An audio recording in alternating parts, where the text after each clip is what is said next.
اعوذ باللہ من الشیطان الرجیم بسم اللہ الرحمن الرحیم۔ اسلام ان آور لائف یہ ایک اسلامی یوٹیوب چینل ہے جس پہ مفتی سجاد حسین قادری صاحب روزانہ درس قرآن پاک ترجمہ اور تفسیر بیان فرماتے ہیں۔ اس چینل کی ویڈیو کو لائک، چینل کو سبسکرائب اور بیل آئیکن کو پریس کر کے اور ویڈیوز کو دیکھ کے آپ اپنی دنیا اور آخرت کو سنوار سکتے ہیں۔ یا ایھا الذین اوتوا الکتاب آمنوا بما نزلنا مصدقا لما معکم من قبل ان نطمس وجوها فنردها على ادبارها او نلعنهم كما لعنا اصحاب السبت وكان امر الله مفعولا۔ پیچھے یہودیوں کی بات چلی ہے کہ یہودی الفاظ کو کیسے پھیرتے تھے اور ان کے اندر منافقت کتنی تھی۔ آگے انہیں یہودیوں کی بات ہی چل رہی ہے۔ اللہ تبارک و تعالی نے ارشاد فرمایا یا ایھا الذین اوتوا الکتاب، فرمایا اے کتاب والو۔ اس کے اندر ضمناً عیسائی بھی شامل ہیں کیونکہ عیسائیوں کے پاس بھی کتاب تھی۔ تو اللہ تبارک و تعالی نے ارشاد فرمایا کہ اے اہل کتاب آمنو، تم ایمان لے آؤ، بما نزلنا، جو ہم نے نازل کیا ہے، مصدقا لما معکم، وہ تمہارے پاس جو کتاب ہے اس کی بھی تصدیق کرتا ہے۔ یہ قرآن جو نازل کیا ہے، فرمایا کہ یہ قرآن تو خود تمہاری کتاب کی بھی تصدیق کرتا ہے۔ دیکھیں، یاد رکھے، حق یہ بنتا تھا کہ قرآن نے جب کہا کہ تورات بھی سچی ہے، انجیل بھی سچی ہے، تو حق بنتا تھا کہ عیسائی اور یہودی دوڑ کر کلمہ پڑھتے کہ یار یہ کتاب جو سینکڑوں سالوں بعد آئی ہے، یہ تو ہماری کتاب کی باقاعدہ تصدیق کر رہی ہے، یہ تو کہہ رہی ہے کہ میاں تورات سچی ہے۔ تو حق بنتا تھا کہ جب قرآن نے تورات کے حق میں گواہی دی ہے، قرآن نے انجیل کے حق میں گواہی دی ہے، تو انجیل اور تورات کو ماننے والے تو خود قرآن کو آ کے تھام لیتے۔ تو یاد رکھیں، وہ تورات جو حضرت موسیٰ علیہ السلام پر نازل ہوئی اور وہ انجیل جو عیسیٰ علیہ السلام پر نازل ہوئی ہے، قرآن مجید اس کو سچا کہتا ہے اور وہ کتابیں برحق ہے۔ باقی جب ان کی حد چڑھ گئی اور انہوں نے جو ہے وہ تبدیل کی، اس کے اندر تبدیلیاں کی ہیں یا اس کے اندر تحریفیں وغیرہ کر دی ہیں، یہ اس کی بات نہیں ہو رہی ہے، یہ اس تورات کی بات ہو رہی ہے جو تورات موسیٰ علیہ السلام پر اللہ تعالیٰ نے نازل فرمائی ہے، جو اس انجیل کی بات ہے جو انجیل اللہ تبارک و تعالیٰ نے عیسیٰ علیہ السلام پر نازل فرمائی ہے۔ تو اللہ تبارک و تعالیٰ نے فرمایا کہ آمنوا بما نزلنا مصدقا لما معکم، فرمایا جو قرآن تمہاری کتاب کی تصدیق کرتا ہے اسی پر ایمان لے آؤ۔ اور ساتھ آگے دھمکی دے کے فرمایا من قبل ان نطمس وجوہا، فرمایا اس سے پہلے ایمان لے آؤ کہ ایسا نہ ہو کہ تمہارے چہرے اللہ تبارک و تعالیٰ بگاڑ دے، فنردها علی ادبارها، اور تمہارے چہروں کو ان کی اپنی پیٹھ کی طرف ہی کر دے، ان کی پیٹھ کی طرف ہی کر دے، ٹھیک ہے۔ او نلعنہم کما لعنا اصحاب السبت، یا تم پر ہم ایسے لعنت کریں جیسے ہم نے ہفتے والے لوگوں پر لعنت کی تھی، ٹھیک ہے۔ وقال امر اللہ مفعولا، اور اللہ کا حکم تو پھر ہو کر ہی رہتا ہے۔ پہلے دعوت دی گئی اسی آیت کے اندر، یہودیوں کو کہا گیا کہ تم ایمان لے آؤ، جس طرح تورات پر اور انجیل کی جو تصدیق ہو رہی ہے تم اس قرآن پر ایمان لے آؤ۔ پھر ساتھ ہی فرمایا ایسا نہ ہو کہ ہم تمہارے چہرے ہی بگاڑ دیں، ٹھیک ہے۔ اور یا پھر یہ ہے کہ تمہارے چہرے بگڑیں گے کیسے، یاد رکھے کہ چہرہ مسخ کیسے ہوتا ہے، یعنی ایسا نہ ہو کہ تمہارے ناک، تمہارا کان اور تمہارے آنکھیں جو ہے اس کو ختم ہی کر دیا جائے، جیسے یہ پیچھے والا حصہ ہے نا سر کا، کیا کہتے ہیں اس کو، گدی ہے جی، خطی کہہ لے، وہ پنجابی کے اندر کہتے ہیں گدی کہتے ہیں اس کو، اور بھی اردو کے اندر، تو کہتے ہیں کہ جیسے یہ پچھلا سر کا حصہ ہے تو ایسا نہ ہو کہ ہم ایسے ہی اس کو بنا دیں، ٹھیک ہے۔ یا پھر یہ ہم کر دیں، کیونکہ ظاہر پیچھے سے ہوتا آیا ہے، خنزیر بنتے آئے ہیں، بندر بنتے آئے ہیں، تو اللہ تبارک و تعالیٰ نے فرمایا کہ تم اپنی ہی تاریخ اٹھا کے دیکھ لو، تمہارے بڑے خنزیر اور بندر بنے ہیں، ٹھیک ہے۔ تو تم دوڑ کر جو ہے وہ اس پر ایمان لے آؤ، قرآن پر۔ ایسا نہ ہو کہ جس طرح تمہارے بڑوں کے چہرے بگڑے ہیں، ان کی شکلیں بگڑی ہیں، ان کے پورے وجود بگڑے ہیں، تو ایسا نہ ہو کہ ہم تمہارے جو ہے وجود جو ہے بگاڑ کے رکھ دیں۔ یا پھر دوسری صورت کیا ہے، او نلعنہم کما لعنا اصحاب السبت، یا پھر یہ ہے کہ ہم تمہارے اوپر ایسے ہی لعنت کریں جیسے ہم نے ہفتے والوں پر لعنت کی ہے۔ ہفتے والے کون تھے؟ وہ مچھلی پکڑنے والے۔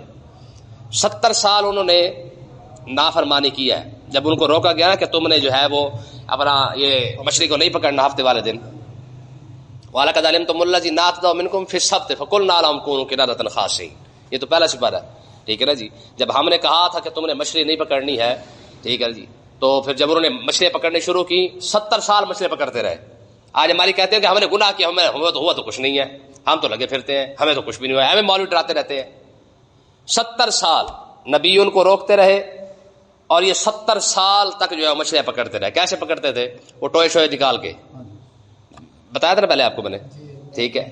تو وہ کیا کرتے, وہ جناب اعلیٰ نہر کے ساتھ دریا کے ساتھ ساتھ جو ہے وہ کھڈے شڈے بنا لیتے, وہیں پہ پانی آتا, ساتھ مچھلیاں بھی آتی, وہیں سے پکڑ لیتے. اور کہتے کیا کہتے جی ہم نے دریا سے تو نہیں پکڑی ہیں جس طرح ہماری قوم بانے بناتی ہے, ارے ہم نے ایسے تھوڑی کیا, ہم نے تو ایسے ہی کر لیا ہے, ٹھیک ہے نا جی. تو اللہ تبارک و تعالیٰ نے ارشاد فرمایا کہ اب تم پر 2 صورتیں ہو سکتی ہے عذاب کی, یا تو تمہارے چہرے بگاڑ دیے جائیں گے یا پھر تمہارے اوپر لعنت کر دی جائے گی. تو 2 صورتیں موجود ہیں. تو 70 سال تک لعنت بھی کیسے, جیسے ہفتے والوں پر, تو 70 سال انہوں نے کیا کیا, 70 سال لگے رہے, اللہ تبارک و تعالیٰ ڈھیل دیتا گیا, ٹھیک ہے جی. 70 سال جب گزر گیا, جب بالکل پکے ہو گئے, انہوں نے کہا ابھی خام خواہ مارتے ہیں جناب, کوئی عذاب شذاب کوئی نہیں آنا.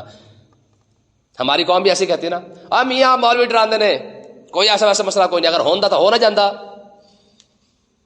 تو آپ اندازہ کریں وہ بھی ایسے سوچتے رہے.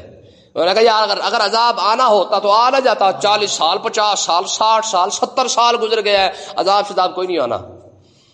جب وہ بالکل پکے ہو گئے نا, انہیں امید ہوگی کہ بس اب عذاب آنا ہی کوئی نہیں ہے.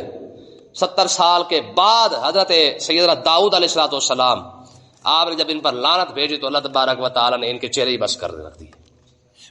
یہ قرآن مجید کیا آیت ہے, لوئن الذین کفروا من بنی اسرائیل علی لسان داؤد, ہم نے داؤد علیہ الصلوۃ والسلام کی زبان سے ان پر لعنت بھجوائی ہے. تو کیا ہوا, صبح جب رات کو سوئے تھے تو انسان تھے, اور جب صبح اٹھے فقلنا لهم كونوا قردة خاسئین, ہے جی, صبح اٹھو تو بندر بن چکے تھے, ٹھیک ہے جی. تو اس کی بھی ایک الگ تفسیر ہے کہ کون کون بندر بنے اور کون کون بچ گئے تھے, ٹھیک ہے نا. تو اللہ تبارک و تعالیٰ نے ارشاد فرمایا یہ تمہارے ساتھ ہو سکتا ہے. اچھا ایک سوال ہے یہاں پہ, انہوں نے 70 سال جو ہے گستاخی کی, اور پاکستان کو بنے 75 سال 77-78 سال ہو چکے ہیں. اگر وہ گناہ کر رہے تھے, ان پر جو عذاب آیا ہے, 77-78 سال تو پاکستان بنے کو ہو گئے ہیں, کیا یہ نافرمانی نہیں کر رہے؟ پاکستان کس لیے بنایا تھا؟ جو کلمہ کا نعرہ, جو نعرہ تھا پاکستان بنانے کا, کیا تھا, ہے جی, یہ تو وعدہ کر کے آیا تھا نا کہ ہم نے جناب والا یہ جو ہم نے خطہ لیا ہے, جو پاکستان لیا ہے, یہ تو ہم نے جو لیا ہی صرف اور صرف اس لیے تھا کہ یہاں پہ نظام مصطفیٰ ہونا چاہیے, یہاں پہ جناب والا کھل کے ہم اللہ کی عبادت کر سکے, یہاں پہ ہم کھل کے جو ہے آقا علیہ الصلوۃ والسلام کے سنت کو جو ہے یہاں پہ اپنایا جا سکے. بتاؤ اگر وہ گناہ گار تھے, 70 سال انہوں نے جو ہے کیے, آج 75 70 78 سال ہو چکے ہیں, پاکستان نے بھی تو غداری کی ہے نا, نہیں غداری کی؟ ایک دن بھی اسلام آیا جس کے نام پہ کلمہ لیے, کلمے کے نام پر جو ملک بنایا تھا, پھر اس کلمے کے نام پر اس نظام کو نافذ کیوں نہیں کیا, کلمے کو پھر نافذ کیوں نہیں کیا؟ ایک دن بھی کیا؟ شروع دن سے 47 سے لے کر آج کے دن تک ہمارے اوپر جو حکمران آئے وہ بھی ان کے پٹھو آئے, اور ہمارے جو بڑے بڑے عہدوں پر بیٹھے وہ بھی سارے ان کو پٹھو آ کے بیٹھے. جس کلمے کی بنیاد پر ساری محنت کی گئی, 10 لاکھ سے زیادہ لوگوں کی جناب والا جانیں بھی گئی, لوگوں نے لاکھوں کروڑوں لوگوں نے جناب ہجرت بھی کی, دنیا کی سب سے بڑی ہجرت بھی ہوئی, آج 70-78 سال ہو گئے ہیں. اگر وہ غدار تھے تو یہ بھی تو غدار ہے نا.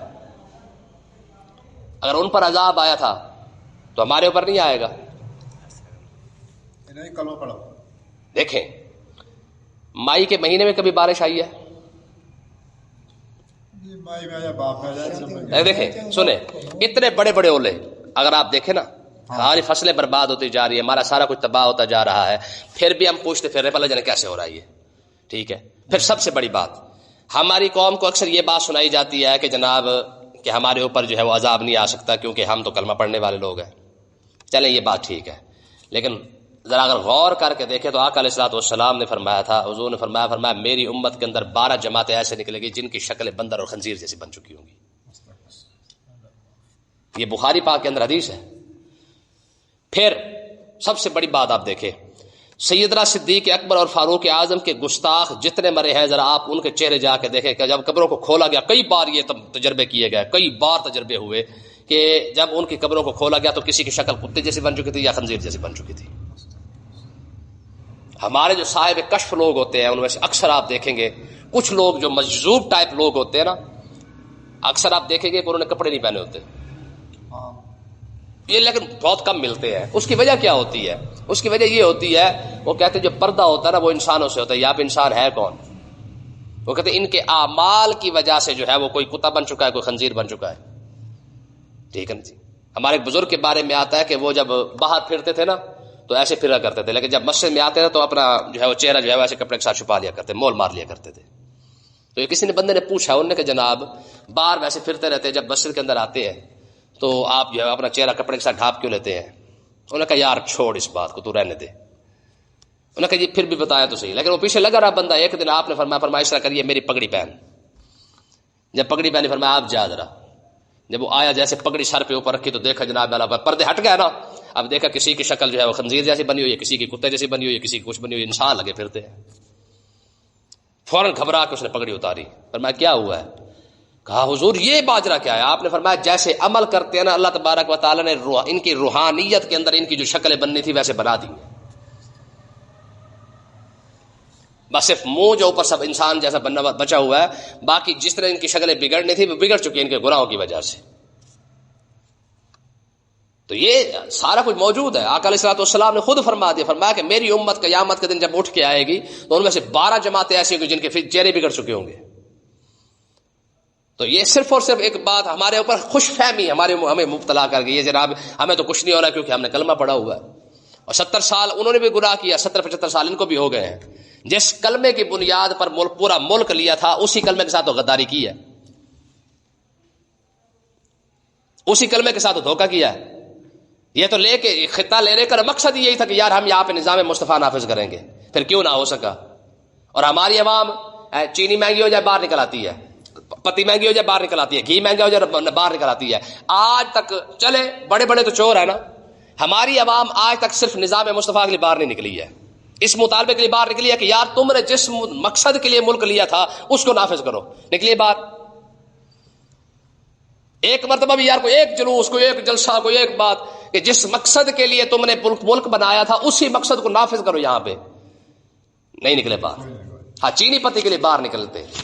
تو اللہ تبارک و تعالیٰ نے ارشاد فرمایا کہ یا تو اللہ تبارک و تعالیٰ تمہارے چہرے بگاڑ دے گا، ایمان لاؤ اس قرآن پر۔ اچھا دوسرا یہاں پہ مسئلہ دیکھیں، یہ حکم ہو رہا ہے یہودیوں کو کہ تم قرآن پر ایمان لاؤ وغیرہ تمہارے چہرے بگڑ جائیں گے۔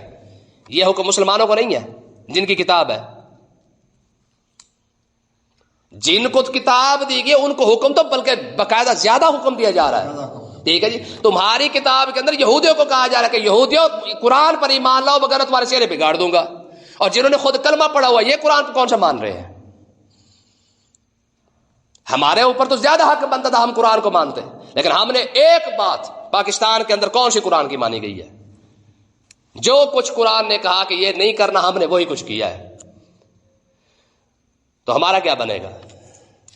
قیامت کے دن یہی سوال اگر رکھ دیا جائے، میں نے جب یہودیوں کو کہا تھا قرآن پر ایمان لاؤ، یہودی تو چلو نہ لائے، اور آشکار رسول نعرے مارنے والے انہوں نے قرآن کو کیوں نہیں مانا ہے؟ تو پھر کیا بنے گا؟ اس وقت ہمارے پاس اس سوال کا جواب نہیں ہے۔ حقیقت ہے ہم کیونکہ خوش فہمی کے اندر مبتلا ہیں، صرف ایک غلط فہمی اور خوش فہمی ہمیں لے ڈوبی ہے، کیونکہ ہم تو جناب اللہ کلمہ پڑھ چکے، ہم تو جناب اللہ بخشائے ہے۔ قیامت کے دن ہر بندے سے پوچھا تو جائے گا نا کہ یار ہاں بتا تو نے ساری زندگی کے اندر اتنی بات بھی کی کہ یار قرآن کی مان لو۔ ہماری عدالتیں دیکھ لیں، ہماری کچہریاں دیکھ لیں، ہمارے جناب اللہ پنچایتی سسٹم دیکھ لیں، ہمارے گھر کا ماحول دیکھ لیں، ہمارے معاشرے کا ماحول دیکھ لیں، کوئی ایک بندہ بھی نہیں کہتا یار قرآن کے مطابق کوئی کام کر لو، نہیں کرتے، بلکہ الٹا مذاق ضرور اڑاتے ہیں، قرآن دی منی تو پھر سارے فارغ۔ آج مجھ سے ایک بندے نے مسئلہ پوچھا، کہہ رہا جی میں قسم 2-4 کھا بیٹھا، 2-4 کھا دیا، کچھ زیادہ نہیں کھا دیا، ٹھیک ہے نا جی، پھر میرے پاس حکم ہے، میں کہ پتر 10 بندے روٹی کھوا، نالے 2 بندے نو کھوا، 2 ٹائم دی کھوا۔ لا یاخذکم اللہ باللغو فی ایمانکم ولکن یاخذکم بما عقدتم الایمان فکفارۃ اطعام 10 مساکین۔ جو بندہ قسم کھا لے اور پوری نہ کرے کہتا ہے اس کا جرمانہ کیا ہے؟ یہ ہولا حد ہے۔ ہاں قسم کھائے اور پوری نہ کرے تو اس کو کیا کرے؟ 10 بندوں کو روٹی کھوائے، وہ بھی 2 ٹائم کی۔ وہ مجھے کہتا ہے کہ چیز لے کے بچے نہ بانٹ دیں، میں کہتا تیرے پیو دا قانون ہے، یہ شریعت ہے، یہ قرآن کا فیصلہ ہے۔ اگر کوئی قسم پوری نہیں کرتا تو کیا کرے؟ فکفارۃ اطعام 10 مساکین من اوسط ما تطعمون اہلیکم او کسوتہم او تحریر رقبہ۔ اگر نہیں ہے تیرے پاس 10 بندے کو روٹی کھوانے کے لیے تو یہ غلام آزاد کر۔ تو غلام کیونکہ آج دور میں ہے ہی نہیں۔ فمن لم یجد فصیام 3 ایام، نہیں تو پھر 3 روزے رکھ۔ اور جنہیں 3 قسمیں توڑیاں نے کتنے روزے بن گئے؟ 9۔ تو جنہیں ساری دیہڑی قسم کھانا پھر دو ہے جی چنے بیچنے والا قسم کھاتا ہے, مال بیچنے والا, دکان میں بیٹھنے والا قسم کھا کے بیچ رہا ہے, ٹھیک ہے جی, اور اسے پتہ جھوٹ بول رہا ہے, اس کے باوجود قسمیں کھا رہا ہے. کاروبار کے اندر دیکھ لے, مارکیٹ میں جا کے دیکھ لے, ہماری پھکی بیچنے والے جو اپنا بسوں میں چڑھے ہوتے ہیں کتنی قسمیں کھاتے ہیں. کوئی ہم عام روٹین کے اندر دیکھ ہم کتنی قسم کھا لیتے ہیں. تو جو بندہ قسم کھائے اس کا تو کفارہ ہی اللہ قرآن مجید کے اللہ تبارک و تعالیٰ نے یہی بیان فرمایا ہے, میں یا تو 10 بندوں کو روٹی کھلا یا ہر قسم پر 3 روزے رکھ. ہماری قوم تو ماہ رمضان کے روزے رکھنے کے لیے تیار نہیں ہے, اپنا قسم کے روزے کون رکھے گا؟ پھر بخشے بخشائے تو ہم ہیں نا جی, یہ آگے لگ پتہ جائے گا کیسے بخشے بخشائے ہم. حال یہی ہے, جس بندے نے قسم اٹھائی ہے یا تو 2 بندوں کو 10 بندوں کو 2 ٹائم کا روٹی کھلائے یا پھر 3 روزے رکھے, یہ حل ہے. کفارہ یہی ہے, ذالک کفارۃ ایمانکم, فرمایا کہ یہ تمہاری قسموں کا کفارہ ہے, یا تو 10 بندوں کو روٹی کھلاؤ 2 ٹائم کی, یا پھر کیا کرو 3 روزے رکھو. نہیں اتنا سوکھا. آگے دیکھیں جی, اللہ تبارک و تعالیٰ نے ارشاد فرمایا ان اللہ لا یغفر ان یشرک بہ ویغفر ما دون ذلک لمن یشاء. اللہ تبارک و تعالیٰ شرک کرنے والوں کو بخشے گا نہیں, ہاں ویغفر ما دون ذلک لمن یشاء, اور اس کے علاوہ جو کچھ بھی کیا جس نے کیا ہے اللہ تبارک و تعالیٰ چاہے گا تو معاف, اگر چاہے نہ تو پھر مارے گا. دیکھیں یہ لفظوں پہ غور کریں. فرمایا کہ اللہ تبارک و تعالیٰ لمن یشاء کا لفظ موجود ہے, فرمایا کہ اللہ تعالیٰ چاہے گا تو معاف کرے گا. ٹھیک ہے جی, ہماری قوم تو یقین کر کے بیٹھی ہوئی ہے, ساری قوم کے ہم بخشے بخشائے ہیں. کوئی ایک بندہ بھی نہیں کہتا یار اس کے دل کے اندر خوف اتنا نہیں ہے کہ یار قیامت کے دن اگر رب نے نہ چاہا تو پھر کیا بنے گا. ایک سوال ہے نا, ایک سیدھا سا سوال ہے کہ اگر قیامت کے دن رب نے مجھے نہ بخشنا چاہا تو پھر بھائی حقیقت ہے ہماری قوم کو اس چیز سے باہر نکلنا چاہیے. فرمایا وَيَغْفِرُ مَا دُونَ ذَلِكَ لِمَن يَشَاءُ. حضرت فاروق اعظم رضی اللہ تعالیٰ عنہ خوف خدا کتنا ہے. فرمایا قیامت کے دن اگر یہ اعلان کر دیا جائے کہ ساری قیامت جو ہے بخشی بخشائی ہے, صرف ایک بندہ نہیں بخشا جائے گا. حضرت فاروق اعظم فرماتے ہیں میرے دل کے اندر خدا کا خوف اتنا ہے کہ مجھے ڈر لگے گا پتہ نہیں شاید عمر ہی نہ بخشا جائے. اور ہماری قوم پورے یقین کے ساتھ کھڑی ہے, بلکہ جنتی کو تڑی لگاتے ہوئے لا جیری جنت نہ تو مار کرے نہ تیری جنت مول نہ برسا. یہ ہمارے نعت خان شعر پڑھتے ہیں. تو اللہ تبارک و تعالیٰ نے ارشاد فرمایا وَمَن یشرک باللہ, جس نے اللہ کے ساتھ شرک کیا فقد افترى اسما عظیما, اس نے کھلا گناہ کیا, بہت بڑا گناہ کیا ہے. اچھا اس آیت کا پچھلی آیت کے ساتھ تعلق کیا ہے؟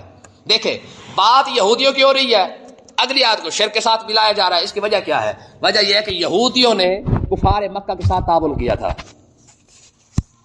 کفار مکہ کے ساتھ اتحاد کیا تھا, وہ بھی سیاسی دینی نہیں, کیونکہ کفار مکہ ہندو تھے اور یہودی کیا تھے, وہ تو یہودی تھے. ٹھیک ہے, تو کفار مکہ کے ساتھ یہودیوں نے کہا, انہوں نے کہا جناب آپ ان مسلمانوں کے اوپر حملہ کریں, ہم آپ کے ساتھ ہیں. ٹھیک ہے, صرف سیاسی اتحاد کیا ہے.